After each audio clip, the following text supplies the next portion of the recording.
Сәлем біздің каналға жазылушылар. Соңғы жаңалықтарды алғашқылардың қатарында білгіңіз келсе, бейне астындағы лайк пен подписаться таңбаларын басып, бізге жазылыңыз. Маңғыстау облысында жантүршігерлік жол апаты болды. Оқиға Атамекен ауылының маңында болған. Апат салдарынан бір көлік өртеніп кетті. 2 адам көз жұмды. Бізді бақылауды жалғастырыңыз. Сәлеметсіздер ме, құрметті көрермендер. Бейнені көру үшін видео астындағы лайк түймесін басуды және оны достарыңызға жіберуді ұмытпаңыз. Петропавлда көлік аялдамаға соғылды. Әйел мен 3 бала зардап шекті.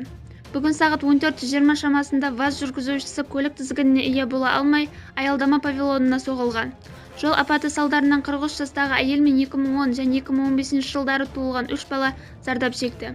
Төртеуі де түрлі жарақатпен ауруханаға жатқызылды. Медициналық тексеру ВАЗ көлігінің 23 жастағы жүргізушісі мас болмағанын көрсетті.